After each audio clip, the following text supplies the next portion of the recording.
எங்கள் வீட்டில் வேறு என்னென்னமோ சவுண்ட்லாம் வேறு கேட்குது. எனக்கு வேறு ரொம்ப பயமாக இருக்குது.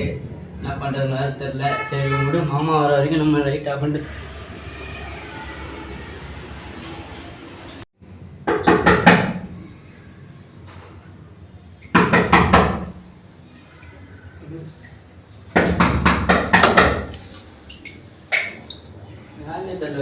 தெரியலையே. எனக்கு வேறு ரொம்ப பயமாக இருக்கே. சரி திறந்து பார்க்கலாம்.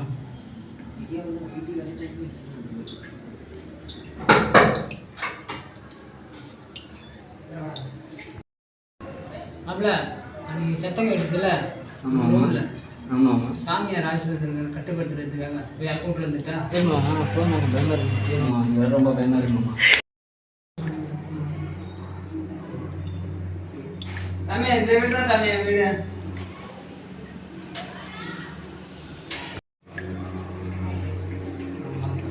வாங்க சார்.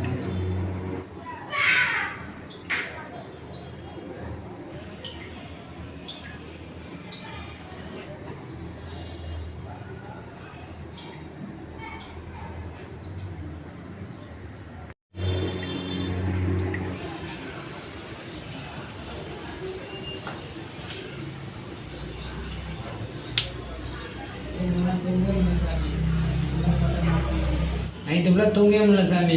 தொல்லை தாங்க முடியல. பேய் என்னன்னு தெரியல. அது ரொம்ப சத்தம்லாம் கொஞ்சம் பயங்கரமாக கொடுக்குது. அதில் ரொம்ப பயமாக இருக்குது. அடுத்து திடீர்னு பார்த்தா கீழே போய் நைட்டு ஃபுல்லாக தூங்கவே முடியல. மூஞ்சி வேற வந்து ஃப்ரெண்ட்டை காட்டுது. ரொம்ப பயமாக இருக்குது. நீங்கள் தான் எதனா பண்ணணும். கொஞ்சம் பார்த்து பண்ணுங்க சாமி.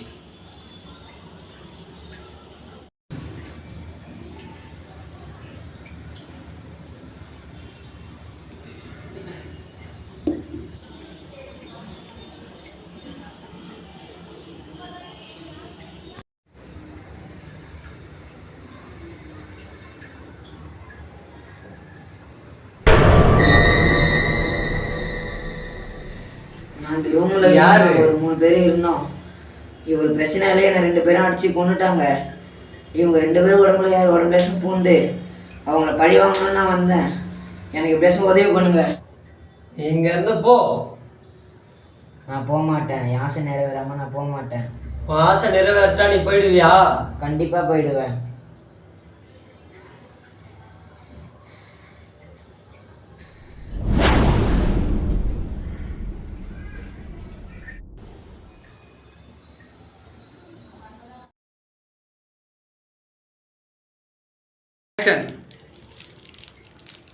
அவன் ஆசையை நிறைவேற்றி போயிடுவான். உங்களை எந்த தொல்லையும் பண்ண மாட்டான். சரியா?